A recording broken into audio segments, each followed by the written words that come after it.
Example 1 2 3 4 5 6 7 8 9 10 11 12 13 14 15 16 आणि परत छोटे छोटे आपण फुटवे घालून किती प्रमाणात तुम्ही बघू शकताय शेतकरी मित्रांनो। तर इथं 40 टेम्परेचर आहे बघू शकताय मित्रांनो। तर ह्या जी पूर्ण सारे आहेत आपण कशा पद्धतीने ओलून घेतलेला आहे। 4G बुलेटच्या जे स्टिक आहेत ह्या आपण अशा पद्धतीत तयार केलेल्या आहेत। सुपर फॉस्फेट पावडर आहे खेतान कंपनीची। आपण कुठल्याही कंपनीची ही सुपर फॉस्फेट पावडर वापरू शकताय। काही भाग पाचटाचा असतो आणि काही भाग प्लेन असतो। मग आपण काय करायचं आहे, हा जो मोठा भाग आहे एक्स्ट्रा झालेला हा पूर्णपणे इथं आपल्याला जमिनीत टाकायचा आहे। बघू शकता जर लावली आपण इथं कंटिन्यू जर पाणी अशा पद्धतीने साचून जर राहिलं तर ही स्टिक सडण्याची शक्यता आहे। ह्या बाजूला एक स्टिक लावलेली आहे आणि त्यानंतर ह्या बाजूला एक स्टिक लावलेली आहे। मग ह्या दोन्हीचा अंतर आपल्याला 3 फूट झालेला आहे।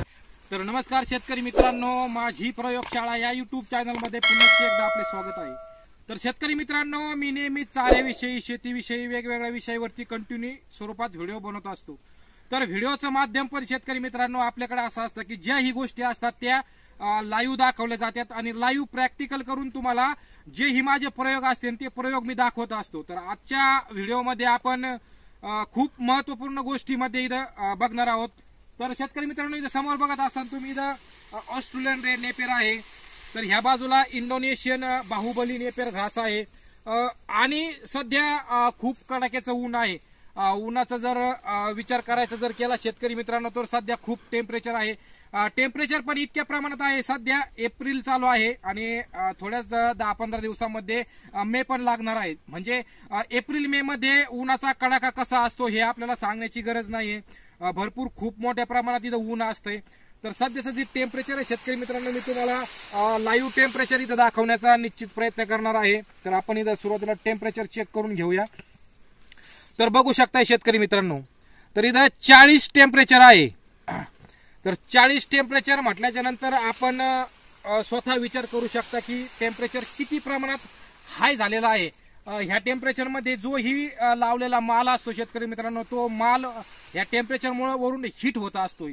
शेतकरी म्हटलं का शेतकरी मित्रांनो आपल्याला खूप वेगवेगळ्या अडी अडचणींचा सामना करावा लागतोय। तर अशाच अडी अडचणींचा सामन्यावरची कशी मात करायची आणि ज्याही गोष्टी आपण करतोय त्या खऱ्या होतील की नाही होतील हेच मी तुम्हाला दाखवत असतो। तर सध्या ह्या 40 टेम्परेचर मध्ये आपण काय करणार आहोत, इथं नेपियर घासाची लागवड करणार आहोत। जे ही नेपियर घास तुम्हाला इथं माझ्या पाठीमागे दिसत असतील तर बघू शकताय सध्या 40 टेम्परेचर मध्ये सुद्धा जी ऑलरेडी लागण झालेली जी नेपियर घास आहे ती कितपत हिरवेगार दिसत आहेत। तर इथं समोर तुम्ही इंडोनेशियन बाहुबली बघू शकताय। तर माझ्या ह्या बॅक साईडला इथं मक्का क्रॉसिंग नेपियर घास आहे। मक्याचा मक्का क्रॉस झाला, इंडोनेशियन बाहुबली झाला, त्याच्यानंतर इथं पाठीमागे तुम्ही बघू शकताय शेतकरी मित्रांनो पूर्ण हिरवगार नाही म्हणता येणार शेतकरी मित्रांनो, कारण की ऑलरेडी याचा कलर लाल असल्यामुळे आपण जे दुसरे नेपियर आहे त्याला हिरवगार म्हणू शकतोय। हे पण हिरवगार आहे पण ह्या कलरमुळे आपण याला एकदम लालसर असं म्हणूया। लाल रंगाचं जी नेपियर घास आहे ऑस्ट्रेलियन रेड नेपियर हे पण किती प्रमाणात योग्य आहे। तर याला कंटिन्यू स्वरूपात आपल्याला ह्या एप्रिल मे मध्ये पाण्याची आवश्यकता असते, जेणेकरून दुसऱ्या सीझन मध्ये काय होतंय तर पाणी कमी जादा झाले तरी चालते पण सध्याच्या टेम्परेचर मध्ये पाण्याचा थोडासा ताण पडला का ते लगेच सुकतंय।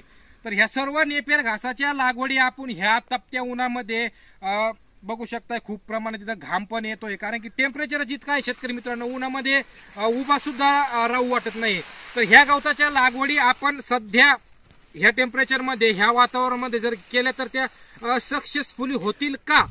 तर का म्हटल्याच्या नंतर शेतकरी मित्रांनो तिथं प्रश्नचिन्ह निर्माण होतो आणि खूप शेतकऱ्यांचे प्रश्न ऑलरेडी आहेत।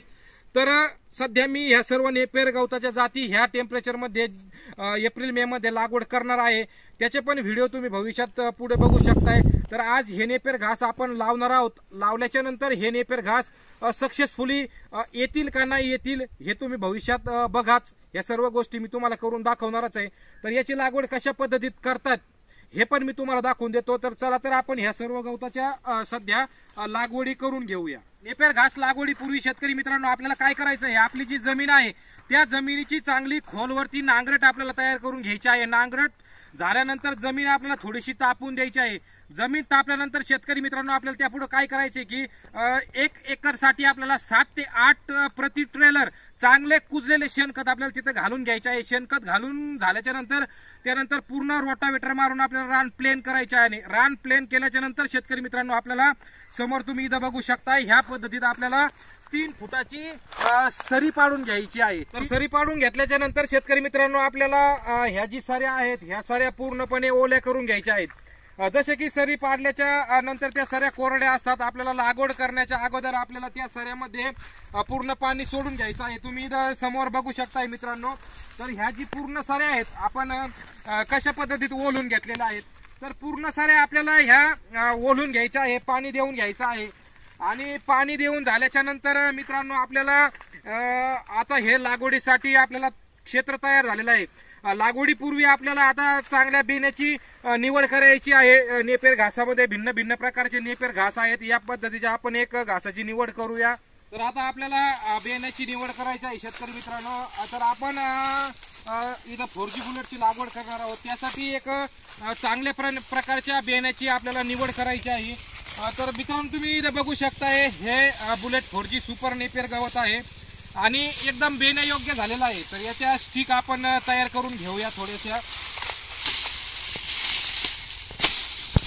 बेन निवड त्यावेळेस शेतकरी मित्रांनो खात्री करून घ्यायची आहे आपल्याला की त्याची जी डोळे आहेत ते परिपूर्ण पक्के झालेले असावेत, जेणेकरून स्टिक लावल्याच्या नंतर त्या खराब होणार नाही अशा इत्यादी गोष्टी त्याच्यामध्ये आहेत।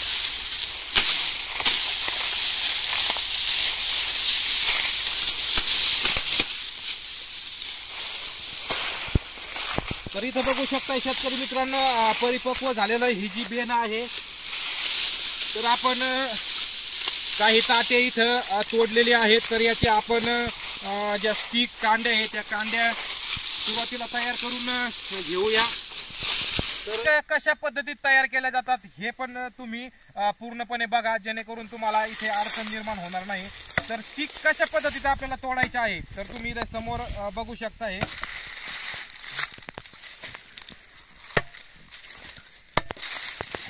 तर मित्रांनो अशा पद्धतीत आपल्याला ह्या 4G बुलेटच्या ज्या स्टिक आहे ह्या तयार करायच्या आहेत। तर बघू शकताय मित्रांनो आपण ह्या 4G बुलेटच्या ज्या स्टिक आहेत ह्या आपण अशा पद्धतीत तयार केलेल्या आहेत ह्या कांड्या। तर ह्या कांड्या आपण इथं तयार करून घेतलेल्या आहेत। आता आपण लाईव्ह मध्ये याची लागवड पण करणार आहोत। लागवडीसाठी इथे स्टिक तयार करून आणलेले आहेत, तुम्ही बघू शकता स्टिक पण आपण तयार केलेले आहेत आणि पूर्ण इथं जमीन पण आपल्यापाशी रेडी आहेत। तर लागवड आपल्याला करायची आहे, पण शेतकरी मित्रांनो लागवड करण्या अगोदर अजून एक स्टेप आपली बाकी आहे। ती स्टेप काय आहे आणि अति महत्त्वाची ती स्टेप आहे ती मी तुम्हाला दाखवणार आहे। तर सरी ओलून झाल्याच्या नंतर स्टिक पण रेडी आहेत, त्यानंतर आपल्याला काय करायचं आहे तर ह्या सरीमध्ये आपल्याला सिंगल सुपर फॉस्फेट पावडर टाकून घ्यायची आहे। स्टिक लावणार आहोत त्या अगोदर आपल्याला सिंगल सुपर फॉस्फेट इथं टाकून घ्यायची आहे। ती पण कशा पद्धतीत टाकायची हे मी तुम्हाला दाखवतो। तर बघू शकताय अशा पद्धतीत आपल्याला ही सिंगल सुपर फॉस्फेट पावडर टाकून घ्यायची आहे। चला आता बरोबर दाखव।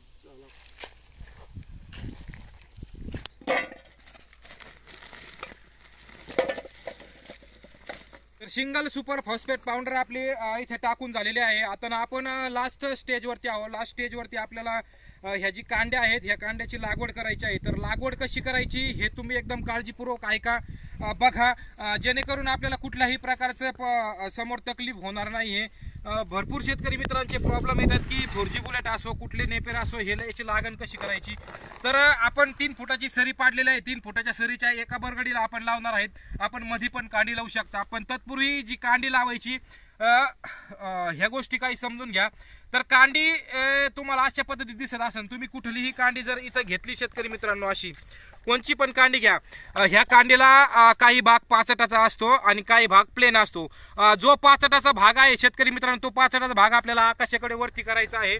तर एक्झाम्पल हा डोळा आपल्याला इथं अशा पद्धतीत लावायचा आहे आणि याला तुम्ही बघू शकताय इथं याला डोळा आहे, कोंबा आहे। मी तुम्हाला पूर्ण गोष्टी इथं लाईव्ह मध्ये दाखवण्याचा प्रयत्न करतो। तर बघू शकता हिला इथं डोळा आहे, तर हा डोळा आपल्याला इथपर्यंत इथून याला मुळ्या जारा फुटणार आहेत।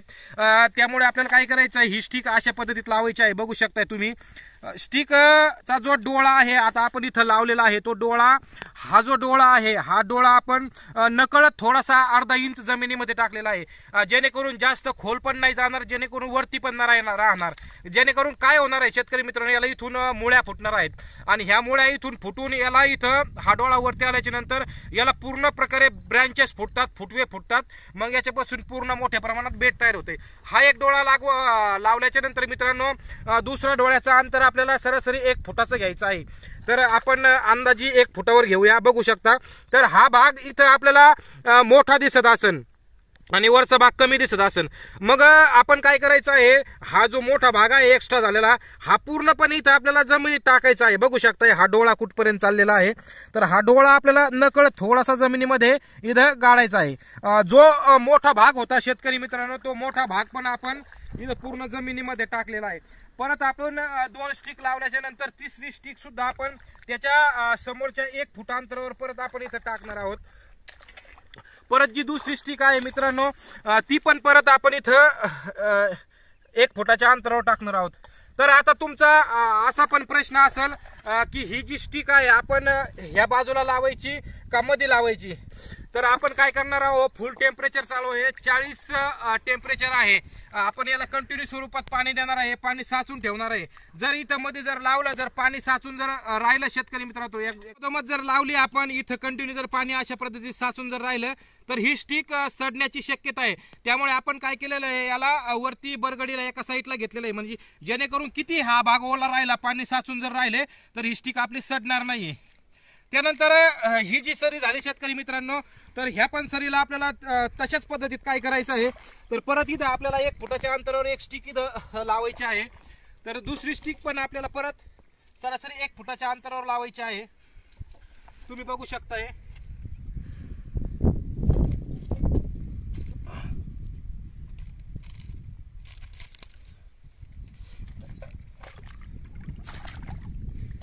तर अशा पद्धतीत शेतकरी मित्रांनो आपल्याला काय करायचं आहे, स्टिक लावायचं आहे। तुम्ही बघू शकताय आपण ह्या बाजूला 1 स्टिक लावलेली आहे, त्यानंतर ह्या बाजूला 1 स्टिक लावलेली आहे, मग ह्या दोन्हीचा अंतर आपल्याला 3 फूट झालेला आहे। तर हा 3 फूट 1 फूट बाय 3 फूटवर लावल्याच्या नंतर मोठे झाल्याच्या नंतर हे कशा पद्धतीत दिसतंय हे पण मी तुम्हाला लाईव्ह मध्ये लगेच दाखवून देतो। डोळा आपण आता जो लावला होता तो मोठा झाल्याच्या नंतर ग्रोथ केल्याच्या नंतर कशा पद्धतीत दिसणार आहे तुम्ही इथं समोर बघू शकताय। आपण अशा पद्धतीत जी लागवड केली होती, लागवड केल्याच्या नंतर त्याच एका डोळ्यामधून इथं किती प्रकारात ब्रँचेस निघलेले आहे। तर बुलेट 4G ची लागवड ही पण केलेली आहे आपण। एक्झाम्पल 1 2 3 4 5 6 7 8 9 10 11 12 13 14 15 16 आणि परत छोटे छोटे आपण फुटवे घालून किती प्रमाणाचे तुम्ही बघू शकताय। तर लागवड केल्याच्या नंतर जो आपण एक डोळा 3 फुटाच्या अंतरावर लावला होता, तर अशा पद्धतीत ते फुटवे आपल्याला दिसणार आहेत आणि अशा पद्धतीचं पण आपलं जी गवत आहे ही होणार आहे। तर बघू शकताय 4G बुलेट लागवडीनंतर कशा पद्धतीत हे गवत झालेलं आहे।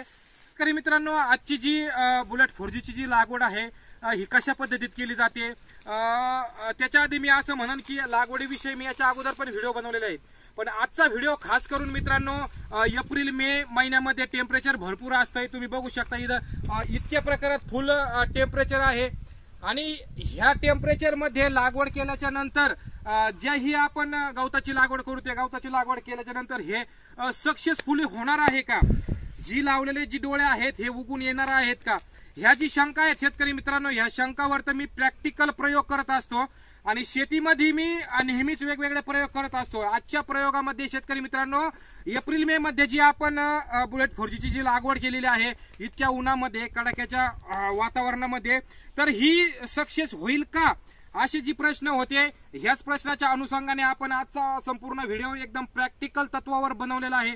तर व्हिडिओला जर आवडला शेतकरी मित्रांनो नक्कीच एक लाईक करा आणि यापुढे शेतकरी मित्रांनो ही जी लागवड झालेली आहे ही लागवड कशा पद्धतीची उगवण क्षमता झालेली आहे याला वाढायला वेळ लागणार आहे का, असे भरपूर असंख्य प्रश्न जे तुमच्या मनामध्ये घर करून बसलेले आहेत. आणि भविष्यामध्ये याचं काय होणार आहे, एवढ्या उन्हाची जी लागवड केलेली ही सक्सेसफुल होईल का याला मोडून टाकावं लागणार आहे.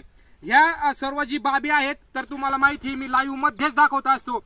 याची उगवण शक्ती कशी होणार आहे, हे कसं वाढणार आहे, याला पुढे काय करायचं, सर्व गोष्टींचे व्हिडिओ मी अपलोड करून टाकणार आहेत. तर ते व्हिडिओ बघण्यासाठी तुम्ही हे युट्यूब चॅनल सबस्क्राईब करा, बेल आयकॉनला हिट करा, जेणेकरून याचे पुढचे पार्ट, याचे पुढचे भाग नक्कीच आपल्याला बघायला मिळणार आहे. तर भरपूर महत्वाचा विषयावरती आपण आजचा व्हिडिओ बनवलेला आहे. तर व्हिडिओ खूप मोठा होत चाललेला आहे. लवकरात लवकर भेटूया याचा नेक्स्ट पार्ट घेऊन. तोपर्यंत शेतकरी मित्रांनो, जय जवान जय किसान.